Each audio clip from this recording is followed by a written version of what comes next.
Bueno, ahí estuvimos escuchando a Raid y hay un mensaje, ¿no, Chuchi? Sí, acá la Negra Poli dice, aguante Saviolas, Melingo, otra pérdida enorme para nuestra música, perdón, cada vez menos artistas, que estaba laburando en un disco y documental zarpados, un laburante de la música. Sí, lamentablemente a los 68 años falleció en su casa de Chacarita, Daniel Melingo, eh, una de las figuras fundamentales del under porteño. Nosotros acá en Dos Saviola siempre hablamos del under de la década del 80. Y bueno, Daniel Melingo es una de las figuras fundamentales de la década del 80. Bueno, por eso yo, desde que empezamos el programa, en el transcurso del programa, y después si podemos vamos a escuchar algo, traje el disco de los Twist, que es una banda que él junto a Pipo Cipolati eh, armaron a principios de la década del 80. Y bueno, recorrieron el circuito de pubs que había en esa época, ¿eh? El Cero Bar, el Café Einstein, bueno, figuras fundamentales como fueron Luca Prodan, con Sumo, Sumito, la Harley and Rivan. Los Twist también recorrían ese tipo de circuitos y se juntaban. Luca le tenía, por ejemplo, a Pipo le tenía mucha admiración, pero también a Melingo. Melingo, un gran músico, un músico de conservatorio, un músico formado. Eh, bueno, yo para recordarlo traje este disco de los Twists, pero yo me acuerdo también, eh, él formó parte de Los Abuelos de la Nada, que estaba en la década del 80. Por ejemplo, me acuerdo Chalamán, que me parece que es uno de los primeros reggae grabados acá en el país, Chalamán. Eh, si no recuerdo mal, debe ser el primer reggae o uno de los primeros reggae grabados. Hay uno de Donald, ¿no? Pero Donald grabó Arriba de la Pista, que es de la década del 60. Pero uno de los primeros reggae grabados seguro es Chalamán. Chalamán, de justamente una creación, el autor es Daniel Melingo. ¿eh? En esa época me acuerdo de un temazo, te volaba la cabeza escuchar Chalamán, el sonido que tiene ese tema, cómo está grabado, si por ser el primer reggae grabado es un espectáculo. Me atrevería a decir que no fue superado por la banda que vinieron después. ¿eh? Está bien que lo interpretaba esa selección de músicos que fueron Los Abuelos de la Nada en el primer disco.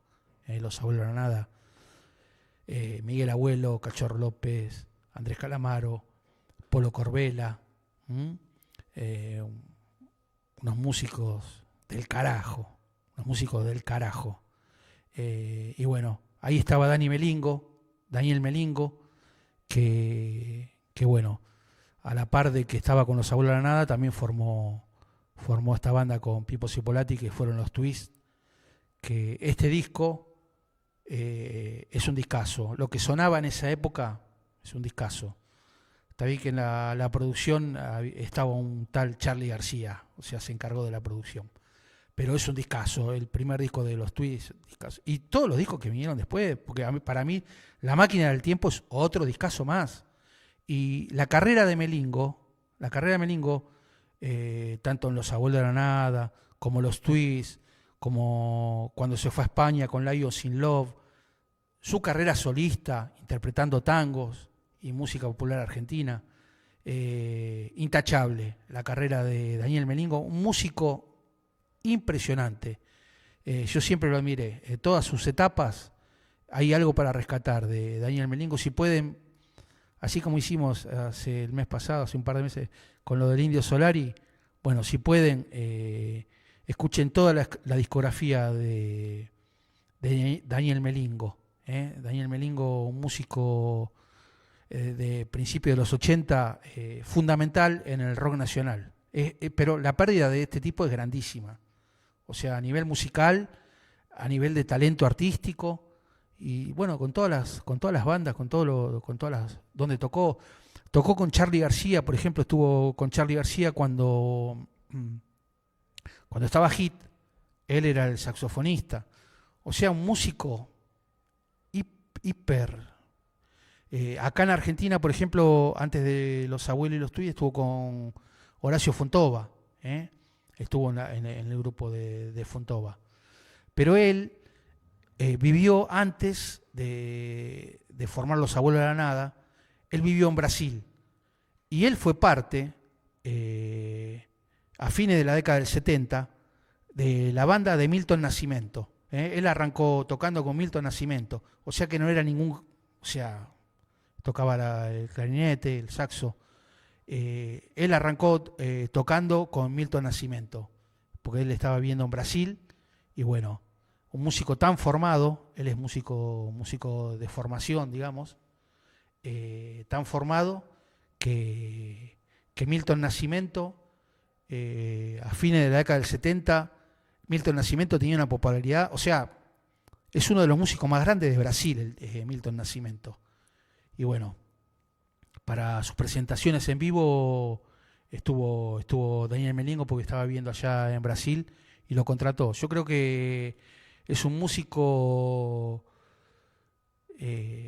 enorme, o sea, un ejecutante del clarinete, del saxo, impresionante Daniel Melingo. Y después los grupos que tuvo, los grupos son todos. Por ejemplo, es un discazo. ¿Quién puede negar que este primer disco, La Dicha en Movimiento de los Twists, es un discazo, es un clásico? Es un clásico, para mí La Máquina del Tiempo también, y los otros discos que tuvo también, los Twists también. Pero después, cuando se fue a Europa, formó con Willy Crook y Piccolini, formó la banda Lions in Love. O sea, adelantados completamente a su tiempo, una banda estilo house, techno, impresionante. Cuando fueron allá arrasaron Willy Crook, Dani Melingo, unos músicos, Piccolini también, que formaba parte de Los Toreros Muertos. Bueno, después tocó con Petinato en Pachuco Cadáver. Los músicos argentinos, cuando van afuera, son reconocidos. Para que Milton Nascimento, vos como argentino formés parte de una banda de todos brasileros, Milton Nascimento en su época igual tenía una banda muy internacional, tenía muchos yaceros de Estados Unidos, un músico, o sea, Milton Nascimento, un músico del carajo, es uno de los principales músicos de Brasil. La música brasilera, Milton Nascimento está al nivel de Gilberto Gil, de Chico Buarque, de Caetano Veloso, o sea, está en esa camada. María Bethânia se lo mete en esa camada a Milton Nascimento. Y él formó parte en la época que Milton Nascimento presentaba ese disco que tenía María María, que fue muy popular a fines de los 70. Incluso en las canchas argentinas todavía se canta ese tema. Pero él formó parte, porque era un músico. Y después, con su carrera solista, presentando los tangos, gira por Europa, por Francia. El tipo es muy reconocido afuera, porque es un embajador del tango moderno. Él le dio una vuelta de tuerca, aparte metiéndole letras con mucho de rock, de reviente de la década del 80, pero también del reviente, por supuesto, del tango, del lunfardo, de esos tangos de la década del 20, del 30, los tangos antiguos. El tipo se subió arriba de la movida tanguera, y también es un músico reconocido incluso por los tangueros.